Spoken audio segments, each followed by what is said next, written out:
We'll just get started then, and everything else just a free-flowing conversation. I'm not trying to like have total. It's not really an interview. It's just more of a conversation between three dudes. You know, we are kind of crude at times. I don't know if that bothers you. Sometimes we say off-the-wall stuff. Your language is okay. I don't know. I mean, just anything goes. I will leave if a single bad word is said. Well, shoot. I've heard you say bad words. Come on, man. I will hang up the phone. I'm done. You guys are so unchristian. I can't handle you anymore.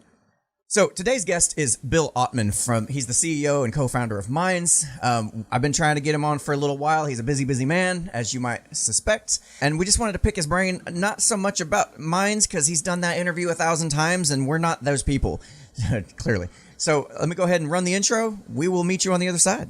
You're listening to the Unframe of Mind Show, the place to have the most mind-stretching, unprotected, intellectual intercourse of your life. Your hosts battle the forces of evil by lobbing fiery balls of truth, reason, and evidence over safe room walls. Right, and welcome back to another episode of the Unframe of Mind Show, where we have uncomfortable conversations without a condom. I'm your host, Daniel Wagner. Anthony Trawick. And we are going to have yet another one of these conversations. It's something that's kind of been in the back of my mind for a while, and it's a struggle that we've had for quite some time, and we'll end up asking Bill about this later on as the interview gets going on. But the biggest struggle we're finding is getting people off of the main social media networks onto some alternatives that are clearly superior alternatives and offer the exact solutions that people gripe about all the time. I didn't want to leave MySpace. Yeah, I know, and I'm still having a hard time getting you off that platform. So let's bring in our guest for the day, and like to introduce y'all to Bill, Mr. Ottman. Morning. Hi-ho. Hi-ho. All right, so I guess let's just start with the vital statistics. Just tell people who you are, what you do. Why should people give a shit what you have to say? I do a lot of stuff. Yeah, I build minds, build open source tech, working on all of that good decentralization stuff on a daily basis, going through, madness and rabbit holes of bugs and features and product dev. And so that's like my day to day. I'm lucky enough to be able to do it from my house, which is awesome. And I like to, carry my baby around and take walks and play guitar and make art and have talk shit. That's what I do. There's that language again. Come on, Bill. Okay, all right, so I asked you what you do, and you just described basically my life. So, like, I feel like you're spying on. I play guitar too. I've been playing for a while. I prefer to sing, so maybe if you could just play guitar for me, that'd be great. And and I'll sing. It'd be awesome. So let's kind of take this back. Where are you originally from? Your family, are you originally from? You're from Connecticut, correct? Yeah, I'm in Norwalk. That's where I was born. I grew up around here. It's like an hour outside the city, and went to school in Vermont. Was there for like 10 years, being crazy, and writing and organizing music festivals. And then I moved back down here, organized some more music festivals. Worked at this really cool one called Gathering of the Vibes in Connecticut, which is huge. It gets like 30,000. Well, it's not happening anymore, but 30,000 people for a weekend. A lot of funk and kind of Grateful Dead type music. That's awesome. And then I just in like 2011 started Minds in its early forms, and I lived in New York City for a while, doing it from there. Now I'm back here because why do you want to be there? It's so stupid. It's so stupid to pay the same amount for a prison cell that you pay for a house with a yard and nature. So that's where absolutely. Yeah. So for those of you who are not familiar with Minds, it's basically an alternative to Facebook social media. It's supposed to be more of a decentralized platform, and for those of you who don't know what that means, it just means that it's not as controlled as, say, Facebook, and it don't have, it's more of a community-based kind of thing. They don't have that grip on what you're saying and doing as much. Right, and like, I don't want to have you on to just talk about what Minds is. So, if anybody's interested in that, you can find Bill Ottman on 1,000 million other interviews explaining that. And you can even go to minds.com and find out for yourself and experiment it with yourself. And here's the problem, though. Did you just say experiment with yourself? Experiment with yourself. You did. I say caught that. Yes. You're not going to edit that out. You're going to keep that in the show. A matter of fact, that's one thing I like about Minds is you can go to Minds and in your feed. If you want boobs in your feed, you can have boobs in your feed. You know what I'm saying? We all love boobs. I mean, there's nothing wrong with getting on there and seeing a bunch of Jewish conspiracy theories and a bunch of modern day, propaganda, and then you just boobs, and then beyond, and after that, it's boobs over. just make it better. That's all. What, was that your original goal with Minds, just to be able to have boobs in your social media feed? He's a boob, man. Come on. Well, to be honest, I did in the beginning realize that there was this weird rift in the internet where if you look at like the top 100 websites, yeah, you've got like big social networks and porn. And it's sort of like this elephant in the room where why are those two separate things? It's not that I want it, I don't even watch porn, really. It sneaks into the feed once in a while. Meanwhile, his wife is 6 feet off camera with her arms crossed and toe tapping. She got that little squint eye. I literally don't. I mean, I used to, and then I actually started checking out the whole NoFap thing, and it works, dude. It works. I have heard about that. It's serious shit, and I recommend people investigate. But even Twitter allows porn now, which is like you can see hardcore porn on Twitter. Yeah. I did not know that. Oh yeah. Yeah. You got to go searching for it, but it's there. So I think that is just a artificial rift that doesn't need to exist, and having the full spectrum of speech in a network made sense to me. And yeah. Yeah. I mean, the idea that I can go on Facebook and see somebody get shot in the head multiple times, but I can't see something as perfectly natural as boobs. Come on, that didn't make any sense. It just doesn't make any sense. Yeah. So one of the biggest struggles we've had personally is getting people off of those other major social networks. And I just didn't know if maybe you could give some kind of advice, tips, or what have you found that works? Or I do not have tips. I don't try to convince people at this point. I think that actually the best advice I could give is don't try to get them to leave.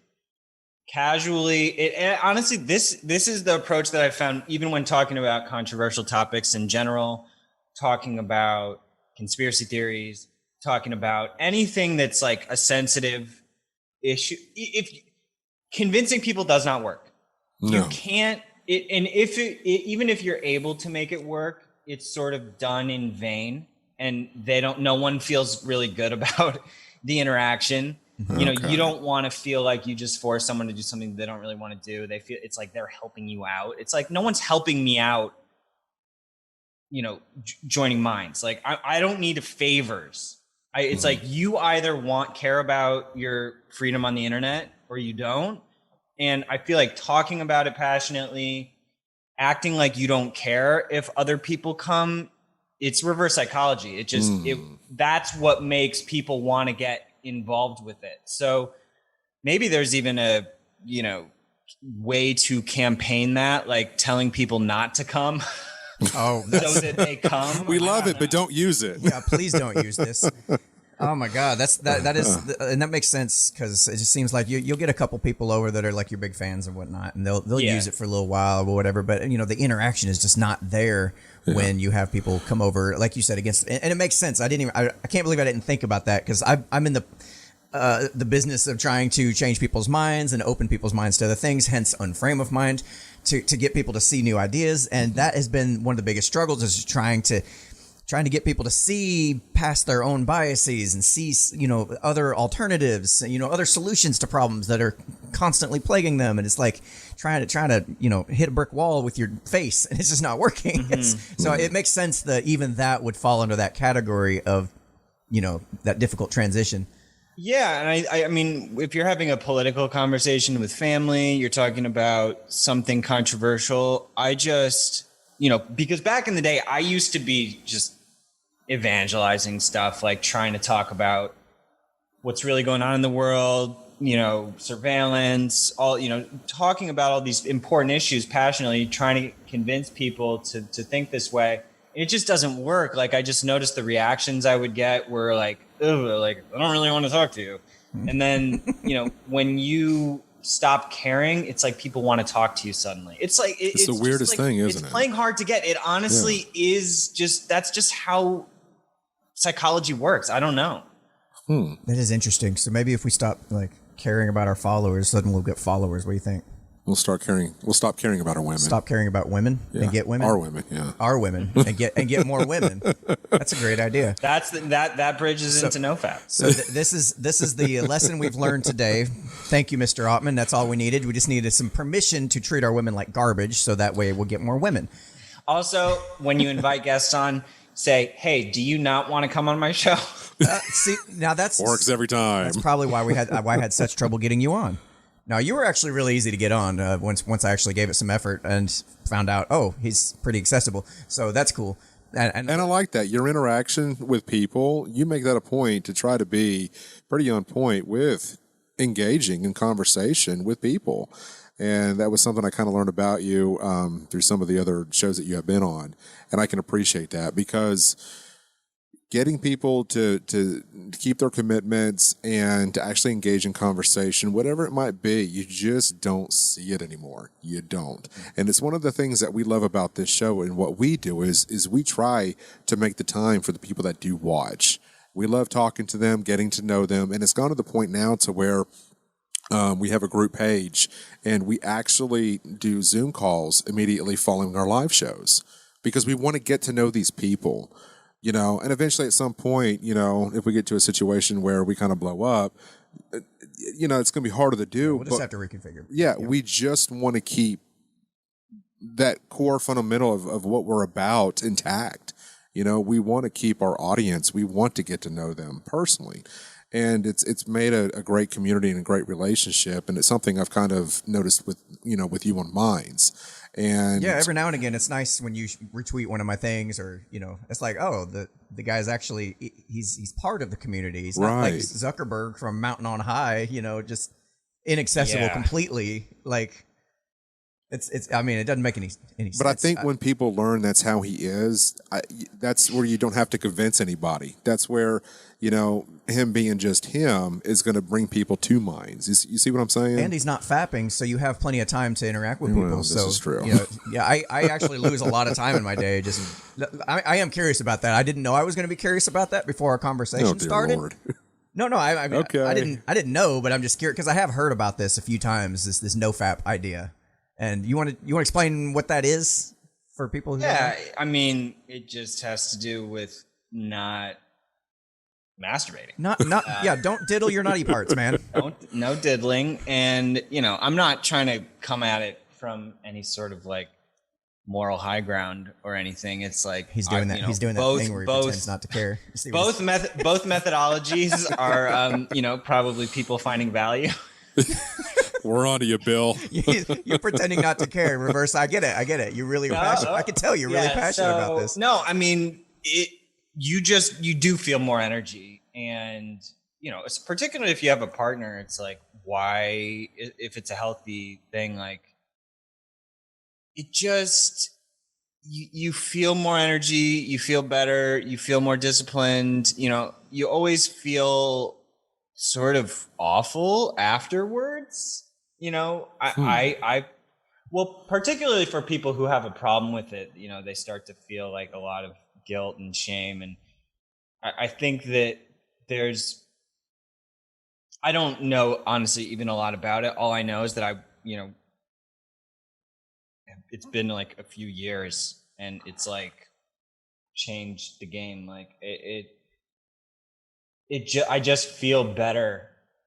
Regularly. That's interesting. Incidentally, that was about the same time he started Minds, so I think I figured out what happened. Oh. So I don't know, but I honestly do think that having a partner makes it a million times easier. So sure. Oh yeah, absolutely. I'm married, and you know that, and I've had a partner the whole time, and actually that ended up being the woman that I married. So it did, like, the energy it's like focusing energy. And like you're focusing energy in your body. And like, I do honestly feel probably in dating that you come off differently. I don't know. I'm not going to get esoteric with it, but I think there's something going on. You think it's more like a confidence thing, or more of a just? There's a confidence thing. There's a chi thing, probably. I don't know what it does to your brain. There has to be an impact on your neurological state by. I imagine it has something to do with maybe like you feel like you're in control of yourself more so, and therefore you feel more confident because of it, and maybe there's something to that. But he's also preserving that for that specific person he's with, though. Yeah. You know what I'm saying? Yeah. I mean, he's kind of making that a little bit more intimate. I always wonder. No, I mean, it's not. Yeah, it can be about that, but I know a lot of people who do it, and just with dating, they'll only, they won't jerk off, but then they like will hook up with women, and it makes it their success rates go up. Like if you look into the movement and the guys who are like really all about it, they claim that they do get a lot more girls. Well, it's definitely something to look into for sure. I don't know. I've heard it mentioned in passing. I'm studying so many different things, so it's hard to keep track. There's of a cool interview with this guy. Do you know that guy Loud on YouTube? No. Hales or something. He did a cool interview with this guy who's all into NoFap, and Andrew Hales has a hilarious YouTube channel where he started off just walking up to girls and walking up to people and just doing the weirdest stuff, like asking them to marry him and hidden cam type stuff. Yeah. Or it's a really, the hidden cam channels are crazy. There's this other one called Whatever, and they did this one that I saw where they asking 100 people if they want to have sex right now. I've seen those. Yes, I've seen those. Yeah. And there was like a girl doing it versus a guy doing it. Yes. And like guy gets like one girl to say yes, and the girl gets like all of them. Almost all of them. Yeah. Oh, yeah. We all knew how that social experiment was going to work out, but to see it played out in real time there, that's... Well, the other ones that I've seen, too, is the Gold Digger Challenge, where the guy he's leaning up against a pretty shitty car, but then parked right next to it's a Lamborghini, and the girl, walks by, and he's leaning up this crappy car, and then as she's walking by, he's trying to pick her up. And then they get to talking. He's trying to take her out on a date. And she's like, no, I'm not really feeling it. And then as he's leaving, he's going to get in the Lamborghini. And all of a sudden, she's like, well, is that your car? Yeah, maybe I got time to do lunch. And I'm thinking, oh, man, I love those. They're great. Yeah, I don't know if you've seen those. Vitalized guy. He has a pretty crazy channel. But like the Whatever channel does this crazy stuff too. Like there's this girl who's so funny. Hidden camera, she just will walk up to people in a library and just start staring at them and just standing there staring at them, not saying a single word, and just drawn out scenes and watching how the people react when someone just walks up, like an attractive girl walks up and is just standing there staring at them. It's really, really interesting social experiments. I love those. Weird. Yeah, love those. Because it's somebody was talking about that. Some guy was like really weirded out, but people are staring at me and all that, and the chicks are like, "Yeah, now you understand how it feels like to be a woman every day." It's kind of like walking into Walmart at 2:00 in the morning. You just never know what you're going to end up seeing. No, so not at all. Not at all. That would be weird. Just having somebody come up and just stare at me. I don't know. I feel like I'd go up and I'd be like, "Hey." But it's no different. Different than the mask thing that we plan on doing. Yeah. Wearing this mask and then just walking around like we're shopping and we're a couple, and people just staring at us in a very... So what our plan is coming up here, and this interview may come out after that, I don't know. Anyway, I've got some Plague Doctor masks because we have a mask mandate in the area, and we're going to dress like full cosplay type, and we're going to go into Walmart and start shopping like a married couple. Like we're going to go to the baby food section and start looking at diapers and comparing like new furniture, whatever it is. Yeah. And then just leave and just kind of see what comes of it, that kind of thing. Are you going to film it? Oh yeah, we are. Yeah, that's the goal. You want to come film it for us? I mean, we're looking for somebody to hold a camera, Where are you? We're in Nashville area. Nashville? It'll be a little bit of a trip. That'll be fine. Have you ever been to Nashville? No, I need to, man. Oh, you got to get out here, dude. Yeah. It's great. I don't know. I mean, as much as you're into the music festivals, we got Bonnaroo out here. We got the CMTs. Oh wait, no, I have been. Yeah, because I went to Bonnaroo Yeah, so I've been through, but I haven't like hung out in Nashville. Like I've been to the airport. Yeah, I went to Bonnaroo like 3 times. I was obsessed with Bonnaroo. So jealous. When I was, I went to like the first, not the first one, but like the second, third, and fourth. And Right. I was like 16, 17, and just like going by myself or like with a couple friends. And it was wild, man. Is. I was, that was before music festivals kind of started to get a little bit more annoying. Yeah. But it was like, it was this whole other civilization. Now, I've never personally been to a music festival. I've always wanted to go to Bonnaroo. It's too costly for me to go. Well, you can do a day pass, and it's in Manchester. It's not too far from, I know from you. I know it's just down the road. Right. But what do you mean by the music festival started becoming annoying? What do you mean by that? They just started getting more corporate, more just like super wasteful, and like it's supposed to be Expensive?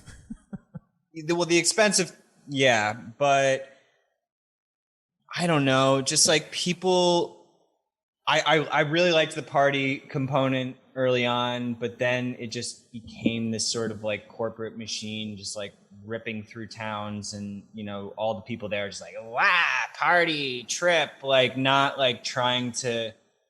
There's so much potential for crowds, to me, and that's like something that I'm on the side like really interested in, partially through Minds for sure, but like the power of crowds, like doing stuff together, and like going to music festivals, an incredible experience just being in a crowd like that. Right. But the fact that the impact is so like gross, even just like on the environment, and just like people just like trashing the place, and no one cares. And I just didn't really like that at a certain point. It makes sense. Because I feel like crowds could, let's make contact with aliens. Like, let's not just like rip through. Yeah, it kind of reminds me, like what you're talking about reminds me, like one of my favorite bands for the longest time was Kings of Leon before they became famous. And I see the same progression because I listen to a lot of indie rock and a lot of lesser known bands. And then next thing you know, when they become famous and now they're putting out an album every year, and that's that corporatist kind of feel commercial feel. It's like you don't feel the soul of the music anymore, and it's like what happened to it? Like I don't like anything new from Kings of Leon in the last few years. Well, I and have it's not liked. one of the reasons why I listen to a lot of independent artists. I listen to Ryan Upchurch. I don't know if you're familiar with him or not. He does the whole country rap, and he just released a full country album. And to me, it's just, these are the artists like Tom McDonald and, and a few others, like Struggle Jennings, Wailing Jennings' grandson. And, these are guys that are really just keeping it about the music. Yeah. And they're just not a part of that industry. And I love that about them because they haven't changed. If anything, they're just getting better because they're not with the label. That corporate America is not telling them what to do and what to put out and what they can sing about and what they can't sing about. Yeah. So it's kind of nice. And it's one of the reasons why I like Bonnaroo is because, and I've only been once, and that was back when Metallica was here. But you get to see so many different collective groups of genres of music that you've just never even heard of before. And it's just like exposing you to that. Now the headlines go for like 30 people that you're like, shit, I know everybody. I kind of want to go to a music festival where I don't know anybody. That's the cool element about it that I just simply enjoy, So, but you need to get to Nashville, dude, because I don't mean to interrupt you, but there's so many live venues here. Just take like a couple of days, come down, check it out, Broadway and, 2nd Avenue. You would have a good time. I think all the live events that are happening right now. Right now. Yeah, they're booming, man. I'm telling you. Dude, we were going to do a huge Minds event, festival music and like conversations and sort of like a podcast festival with performances as well at a undisclosed epic venue in New York City. And Broadway's still shut down. And we, we took a pretty big hit on the whole thing. But yeah, I mean, I don't know if the live event industry it's going to take a really long time for it to recover. It's terrifying, actually. That really sucks. There's a lot of people out there that did this for a living. I know a buddy of mine, he fortunately has other work he does in that capacity, But as far as him doing his music, he doesn't get out and play anymore, and that's where a lot of musicians, because of the way the new model works, is you kind of have to be out playing, selling merch, and selling, for you to actually be able to make a living off of it. Well, it's no different than David Meese, the freelance photographer. He used to photograph for Playboy for more than 20 years. And we had him on the show talking about his struggles with freelancing during this whole COVID thing. Same thing with artists. They really kind of depend on this stuff. And yeah, I mean, CMA, was it CMT Fest or CMA Fest was canceled, Bonnaroo was canceled, and everything was canceled. So how's it affected you personally? Yeah. This whole COVID situation. Anything? We're a very remote distributed team, so it didn't. Other than that event, which we were planning, which we had invested a bunch of resources into planning and getting a ton of really awesome speakers and artists. We didn't pay everybody, but we did throw down a deposit and, lost that. And hopefully we can reschedule it. And I think they're going to be open to that. But I'm not even going to be confident moving forward on doing events until we start seeing sold out shows at big venues in New York, because why would we want to invest in something where people are still too scared to even go? Yeah. We did a really cool live event with Myth Informed and Tim Pool, and we all partnered up and we did one in Philly, and we sold out we ended up doing it in a casino actually because we got deplatformed at this theater. Imagine that makes sense that you would get a sold out event for that kind of thing, because people tend to be on that side of the political spectrum, not as scared of the COVID, so they're more willing to come out. So it's kind of the perfect audience for that. This was way before COVID. Okay. Sorry, I was. Yeah, this was it was in August, and we had Dankula and Tim and Daryl Davis and Sargon and oh man, I would love to meet a bunch of really cool speakers, and we had some crazy conversations. And Antifa basically was calling it what they call everything, which is white nationalist rally.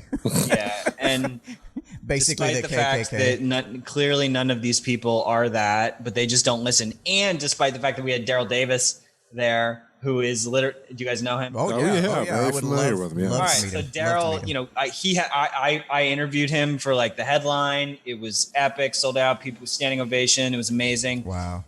They were calling him a white supremacist. It's I'm ridiculous. Sorry, that but is I just want to go through with slap everyone. We were walking down to the after party at this place called Human Village in a town outside, and there was Antifa protesters there, and Daryl's walking by, and it's just wow, you guys don't want to. They just don't even want to know what's going on. No. They don't. They're unable to engage in the most basic communication. Yeah, the way I keep describing it with people is a calcified lens they're wearing. Their lenses are on their face so hard that they've actually calcified to their face. They cannot see. And I've gotten to the point where if I start having a discussion with somebody and they start spewing, CNN talking point lines, line after line after line after line, I'm like, I'm not going to take the time to try to rebut every one of those. You're clearly got your calcified lenses on. I'm out. You drank too much Kool-Aid for me to even have any hope to help you out, you know? Did you see the CNN headline that screenshot this morning that was going around? I have not. I just got up and started. Okay, all right. It says fiery, in the background, flames. It goes, fiery protests are mostly peaceful. Are you serious? I'm serious. Oh my, I gotta find that. And there's flames behind them. Fiery protests, mostly peaceful. I've heard it said that O.J. Simpson was mostly peaceful. How for the entire day. I just it blows my mind that CNN is even considered relevant at this point. As much just the fact that Nick Sandman trolled the hell out of CNN on the Republican, huh? Oh, sorry, go ahead. No, just the Republican national convention, with him giving a speech, his side of the story, and talking about what was happening, and the way that the networks had really just brought this kid down. I mean, it was a sad situation, and then for him at the very end, just to kind of slide on that MAGA hat, it was just like that little jab right into CNN, But no, I've got to check out that headline. I have not seen that. Of course, now I got off from work, a couple hours ago, and then came straight here to the studio, and and waited for you to come on, and because your phone had died, and here we are. It's been a busy morning, needless to say. But yeah, we're definitely checking that out. That's hilarious. Say that fiery protests are mostly peaceful. That's funny. I don't even know. Fiery like, how do you argue that? I mean, how? I'm yeah. You couldn't if you wrote a dystopian fiction novel. Honestly, it would almost come off as like going too far. Yeah, forced. Like, yeah, no. Yeah, like it makes 1984 look like wow. This is crazy. Now, are you big into politics at all? I mean, what's your political background? I guess I should ask. Now, before you answer that, it is interesting. It just dawned on me, like, we've had this conversation this far, getting along great. Hadn't even crossed my mind where you might lie on the political spectrum. Does not even enter my thoughts. No, so it's kind of interesting how different people. I mean, honestly, I don't even take that question as I think the way you posed it was the right way, because you weren't like asking me which team I'm on. You were more asking like your political spectrum. What's your background? Yeah. With where you're coming from on it, because people want to know who you're voting for. It's like, that's not even the question. Like, I'm not, that question I don't process that question. That answers nothing. I mean, that's like, imagine asking Tim Pool who he's voting for. He says Trump, and then you just automatically assume everything about him. No, he's freaking liberal. It's self-proclaimed Democrat. Yeah, I mean, that was a big move for him but I think that, again, he's a nuanced guy, and he's taking a bold stance and trying to explain to people that you can still be liberal and do that. And I think that is a valuable perspective that people need to hear. I'm not voting for Trump. I'm not voting. I don't vote. I've never voted for a Republican or Democrat. That's not to say that I never would, but there hasn't been one that I can align with. I go both. I'm not left, right, centric. I go on with individuals or, don't participate. And just the fact that you don't necessarily commit to a side or the other makes you a racist somehow, makes you somehow the enemy, makes you a white supremacist, makes you all the dirty names we can call you, because you don't agree with every single talking point of this progressive social justice warrior left. It doesn't, like, I know, but the funny thing is that they're so fragmented that most of the real progressives would never vote for Biden and Kamala Harris. And so actually it's the Jimmy Dore types. Yeah, Jimmy Dore types, Lee Camp, those kinds of people, Abby Martin.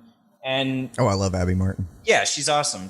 And so there's this weird situation where the far extremes, almost try to, like, they in a way are like subliminally controlling the establishment in a weird way, but also they totally disagree on so much stuff. Like, it does seem like Antifa and BLM are like controlling the narrative in a way, and they're obviously on an pretty extreme end of ideology, but the more establishment, like neoliberals, neocon, like they are afraid to diverge from that too much, even though the people on the far left don't support Biden.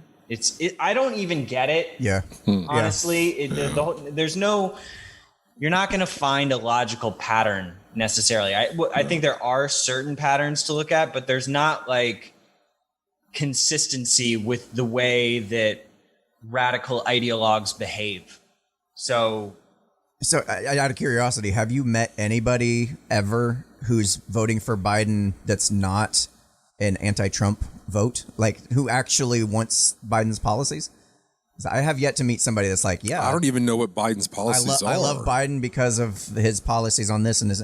Never, not He's once. a great sniffer. There's an interesting group of people, like if you look at someone like Sam Harris, or there's this guy that he interviewed who co-hosts a podcast, Kara Swisher. And so Kara Swisher is like this Vox journalist and a tech journalist who is pretty legendary, but also a troll. So Sam Harris interviewed this guy, Scott Galloway, Harris is super anti-Trump because, I've heard. he sees, and honestly, he's anti-Trump for a lot of reasons that I am as well. Like, I'm a little bit more open to seeing some of the good in what Trump is capable of doing, but the reasons that Sam dislikes Trump are the same reasons that I do, because I do feel like he does lie and that he is opportunistic, and he's a Las Vegas businessman. Yeah, I mean, I'm trying to imagine like anybody who in their right mind who's not opportunistic even having the desire to run for president. Like it almost comes as a prerequisite for wanting to run for president. Does that make sense? Obviously, look at Kanye West. Yeah, opportunistic is all get out. Yeah, for sure. And being opportunistic is not necessarily good or bad, but I think that there are very valid criticisms, and there's valid fear of Trump's vices, and right. Scott Galloway is like a super successful tech business guy who is much more left, and would, these are guys who do have their heads on their shoulders. I think that I don't know if they're pro Biden. I align more with, Rogan on the Biden thing, with just, he's mentally incapacitated. Yeah. So that is actually more terrifying to me, because he can't even talk. Yeah. Trump has trouble talking, and he sometimes he speaks well, but other times he repeats himself and just uses the word big a lot, and is like very manipulative with the way. So Trump's weird because he's an anomaly. He's simultaneously super quick and witty. Quitty. I like that. But he's also sometimes like has these sort of breakdowns. So I don't know. I'm not voting for either of them. Yeah, it was a video I saw that they played of Biden. Biden posted on his Twitter feed, and it looked so well produced, and like his speech was on point. It looked like it'd been rehearsed, or even I was going so far as to thinking it was a deep fake, like somebody else was. How you've seen deep fakes where they take Obama and make him say some things he never said. And I had myself like almost. You were pretty convinced. I wasn't convinced yet, but I was like, man, this feels wrong. It feels like green screen. I'm asking Anthony. I'm asking all different editors and producers, and hey, what do you think? Is this green screen? People are like, yeah, that's definitely green screen. But Anthony ended up finding the original clip, and it's funny because I went through and I was watching the whole painful speech that he was given. It was an actual speech. It was real. It was just a slightly different camera angle with a different camera, so it made it look like he was on green screen just talking. And it was weird because it was like, as I'm listening to this whole thing, and like I said, it was painful.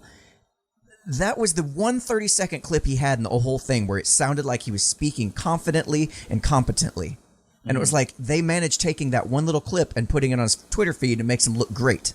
But when you watch the rest of it, you're like, oh my God, this guy is struggling. Even what was 2 years? It was a 2 year ago? No, it was a year ago. A year. It was from a speech from a year prior from when he posted it. Yep. I was like, this guy, like you said, he just can't get a sentence out. He doesn't speak confidently on the subjects. You don't get that feeling of confidence and competence. Well, it kind of makes you wonder what their motives are for pushing him to be the candidate, running for president. It almost seems like they have an agenda here, with trying to get him into office. And it makes me wonder if there's something else not going on in the background that we're just not seeing, hearing. I don't know. There were so many. When you were seeing earlier, Bill, the people that were up for the election, was there any in particular that stood out to you as I'd vote for that person, like Yang or anybody like that? You can probably guess. Yeah, I mean, it's because look, dude, rational people depict themselves pretty well and accurately, and so you've got Yang and Tulsi. Oh my God, Tulsi! I was like, Tulsi, dude, if she goes up against Trump, she will cream him. Yeah. She would have. She would have. Like, no doubt. This girl, I can agree to that one. She speaks so like she knows her shit. Okay, Yeah. she really, really knows her shit. It's like, man, what are they doing? They put That's what I'm Biden- saying. There's something going on as to why they doesn't make sense. they were pushing him, but it almost seemed like another Obama term is what it seems like. Yeah, and it's easy to get conspiratorial with who's pulling the strings and why they wouldn't want to go with coherent candidates like Yang and Tulsi, especially like together as like a duo. Oh my God, would have had a huge opportunity. It'd have been over. But they can't be controlled. No, they can't be controlled. But that's a at the problem. same time, it's like they are liberals, so. They will. I mean, Yang's pretty far out. I mean, UBI is pretty radical idea. I mean, a lot of even people like Elon Musk say that it's probably going to be necessary with automation. So even like capitalists are saying, look, we probably are going to have to consider something like this. I'm open to the idea, but I'm not convinced by it yet. But that's a pretty far left idea. And literally, the only way that you're going to figure out who actually should qualify for UBI would be the very program that you would never, ever pass. You'd have to test people on IQ. I'm sorry. That's the only reason people wouldn't be able to compete in a society where everything's automated, is because they have too low of an IQ to compete.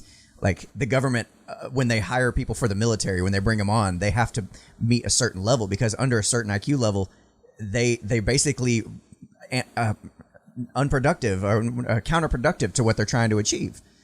So that's just never going to happen in a fair way. I mean, I don't know if that's that makes sense. No, it does or not. But no, it does. It does, and I think that there needs to be a much more rigorous. It's getting a little trendy to support UBI. That's not. And yeah, like maybe it can. I mean, there already are mechanisms similar to UBI in place. I mean, and during the COVID stimulus, we're starting to see what it's like a little bit. I mean, everyone's getting checks. People are getting like crazy unemployment. I know people who are just milking it so hard, and they're making more than they were working. Yeah. There's no incentive for them to want to go back if they're making more. Nope. It's sitting at home. Nope.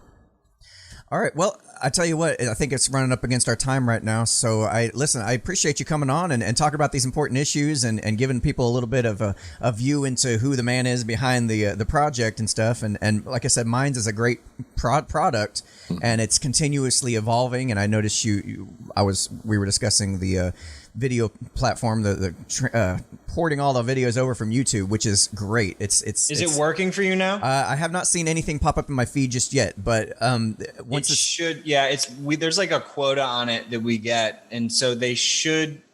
Let's just stay in touch with it. But yeah, if for people who don't know, if you want to sync your YouTube, just go to minds.com/minds. Yeah, for me anything that makes it a lot easier for me too. Anything that can kind of cut down my workflow, because it's already enough work putting these things together and creating these videos and producing them, editing them and posting them, and then you got to go on all these like 1,000 different sites to upload them, enter your descriptions, enter your tags, enter your. It's a lot of work, and I just kind of take. It's not. It's just the two of us. I mean, this is it. I don't have a full team behind me to handle these things, so all the content you see is coming from us. That's it. Yeah, we're it. All that being said, it's just a lot. It makes it a lot easier where I can just upload to YouTube and it automatically ports over to Minds, and then I can interact from there. It makes it so much easier. I'd like to see it set up more like a YouTube, if that's going to be like our videos are almost a separate thing from our main like social channel, if that makes sense. And I know you have it already set up like that for like the blog space, which is almost like a Medium competitor over here. And I know I don't use that as much, but that's because I use my website for that. So are you talking about when we go live? No, I'm not talking about when we go live. No, I don't think you have a live stream. No, but we're looking yet. at this cool, like, decentralized live streaming platform called LivePeer. Hopefully we'll be able to start digging into that. We are launching an epic, like, uncensorable database layer soon, which is... That sounds like blockchain to me. Yeah, it's blockchain-ish, and it won't be required, but soon there's going to be an option to post content to something that literally cannot get taken down, which is a paradox in itself because it's also terrifying in a certain regard, but it's like you have to pick, do you want content to be able to be burned to the ground, or do you want the risk of stuff getting stuck in the perma world? If it can be set up in such a way that I can go back personally as the original author of the content and remove that content in the future, say I've got some stuff that really doesn't look good on me and I really kind of want to get rid of it. Maybe I've changed my views. That's unfortunately that's not the way that blockchains work. Yeah, I know it, but so if it can be set up so such a way. But again, that's what we're just being super clear with, and you'll see stuff about it soon, but super clear with the warning structure saying, like, if you think that there's any chance that you will ever run for office, want to take this down, don't click this button. Yeah. Because you can delete stuff from mines. And I do think that control is really important. But that's the world we're moving into, man. I mean, things are things are going to become more permanent, and that's, even if it's done in like an ethical way, I think that's just where technology is moving. It's hard, even from a normal, like, into just, and I'll shut up very soon. But no, you're good, man. I wasn't. I'm enjoying this. Yeah. You're an interesting dude. I appreciate the refreshing views. I really do, because it kind of gets, you almost start to, as try as you might, you almost get stuck in your own echo chamber, and you try really hard. We try really hard to make sure that we're expanding beyond that at all times. Yeah. But yeah, this is refreshing. So Instagram, there was a scandal like last week where the content the users were deleting wasn't getting deleted for like over a year, actually, from their databases. And some hacker figured that out. And it was actually like a bug. I don't think that they necessarily intentionally meant for that to be happening. But the way that even centralized databases work, it's not so simple as just deleting something. It's similar. It starts to get into, the territory of physics where, you can't delete what you just did 5 minutes ago. You just did that. So if you're going around on the internet doing things, what do you think? You did it. Yeah. There's going to be a trace of it there. Even if you delete the content, there's still, in databases, there's these things called tombstones, and there's all kinds of fingerprints that you leave around where you go. And so this idea that you have sort of an inherent right to, pull down your data, I think that you should be, and we try to give people as much control as is technically possible to do that. But we also just have to reckon with the reality that, guess what? If you do something, you do need to, at a certain point, take responsibility for doing that thing. Yep. You can't, just like you can't delete your past from what you did 5 minutes ago, you can't why would you necessarily expect that you could do that from the internet? It's almost like there's what you're talking about. It reminds me like all the different processes that go on after you post something, such as push notifications, where I may look on my notifications and see a post that somebody posted. It shows what it is, at least a portion of it. Yep. And then when I click on it, it's like, oh, it's gone. They deleted it. But that artifact is still left behind until I click it. So I technically, even though they deleted it, I could look at my notifications, take a screenshot of it. It still exists for all of eternity. There you go. That's a perfect example. It's all these cached versions of files, and they exist on all of these different CDNs. And so there's because there's all different, and it's cached in your browser. It's cached in other people's browsers. So there's all these different layers of where the data exists. And so, ultimately it's just, I think, about education. People, you start to, when you're on the internet, somehow it's easy to forget what you're doing and where you are. Mm-hmm. Yeah. And that you have some sort of invincibility. And I think that a lot of trolls forget where they are and what they're doing. And so we're actually trying to work on some more visual cues for just helping people remember like what they're doing, and that there's like humans over here, like some sort of human indicator, like there's a human behind, on the other side of the screen here. Right. And hopefully preventing troll mentality, and also helping people, obviously not telling people what to do or how to express themselves, but that it's just when you forget that you're on the internet and you think you're just writing in your own personal diary, it's definitely dangerous. Right on. Yeah. Let me just ask, I haven't really asked you about Minds, but what does the future look like for the social media platform moving forward? Just trying to make it more competitive, man. I mean, I think we've come a long way with the design and UX this year.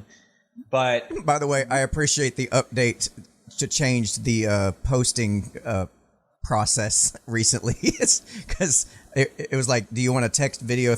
It was really over too much. And I noticed it got kind of changed back where it was a little more straightforward. Oh, compared to, you're talking about with the more major No, I'm talking about with Minds. There was a recent update that I noticed where it's no longer asking me to pick whether it's going to be a photo, video, or I can kind of select that as I go.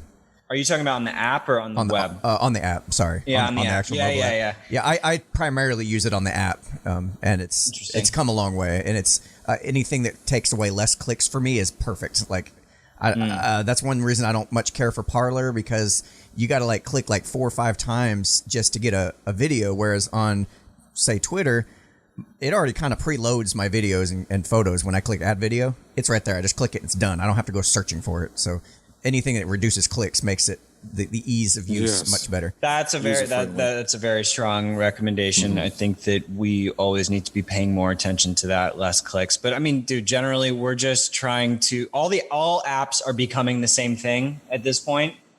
So, whether you're on Instagram or YouTube or Facebook or Twitter or TikTok or whatever the hell, or an alternative, or Minds, or Minds. Yeah. Or Minds, or one of the others that you mentioned. You're supposed to say that. No, that's our job. That's number Remember? 1. That's the first one you say. He's the one that has to come across that he's not interested. I was getting there. I was getting there. Reverse psychology. You're not. Yeah, got it. I was more setting it up that, like, if you look at the mainstream apps, they're all basically the same thing now. You have stories, you have Messenger, you have a feed, it's all the same design basically. And so I think that there's a lot of good decisions that they're making. There's smart people there who know how to make smooth, experiences, and that's, you can't just hate on that. There's absolutely. They're big for a reason. And so we're just bringing in more of the monetization, the blockchain, the principles ends of things, and just trying to give users more rewards and more of a share of like what the network is producing. So we're rolling out more rev sharing tools, more, but also just trying to make it smoother in the sense of mainstream, because we're never going to be mainstream if we can't at least be on par with that standard. And so I think getting to that place is really important. We made a lot of progress. But ultimately, if people have the choice, you have this awesome app but it spies on you and is super sketchy and censors you, or you have this awesome app that doesn't do any of that and you get paid and all this other stuff. Like, people will actually, even from a sense of human nature, start choosing alternatives, but it's never going to happen unless the basic features are just as good as the top apps. So that's where our heads are at. And we're not just trying to copy them. Like, we are bringing in unique encryption features and monetization and uncensorability. But yeah, does that make sense? I can imagine the server space is probably one of the biggest challenges you face, the decentralized server setup that you guys have. Is that accurate? Yeah, I mean, well, we're not, like, our main infrastructure is not actually, we're not fully decentralized. Anyone who claims they're fully decentralized is not. No, yeah, I got you. Real. So we do use servers for, like, and we're bringing in this decentralized content situation, which I was just mentioning, which actually is cheap. It's actually cheaper than places like AWS and like different clouds. Right. So, yeah, man, I just appreciate you guys, being there and helping out, and let's do this again. This was really fun. Yeah, I'll tell you what. If you want to tell people where they can find you, and we'll wrap up from there. Oh yeah, that's real hard to find. Well, yeah, you're pretty easy. So screw it. Go. You know what, people, do your own research. I'm not even gonna give you a chance. Reverse psychology. You got it down. You're learning. We don't care. We don't care. Bill, it was a pleasure having you on the show.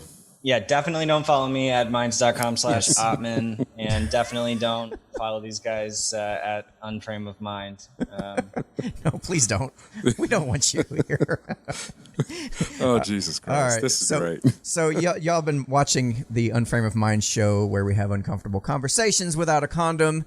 And this has been a pretty fun one, man. I didn't expect that, to be honest, out of Bill. I mean, just the range of topics that can come up out of somebody. It's just three dudes just hanging out conversating. Yeah, it's interesting because you like kind of get a view of somebody on their online presence, and you have no idea. No. And I hate when people do that. They assume they know everything about you. You know, somebody thought I was a white supremacist yesterday. But you know what's funny though? Like, you don't know anything about me, dude. When I went back and I was doing some research on Bill, you know, I got the same thing over and over and over again about minds. So this was a fun conversation, something different. So that was fun. If you guys want to check out our stuff, don't. Y'all have a good one.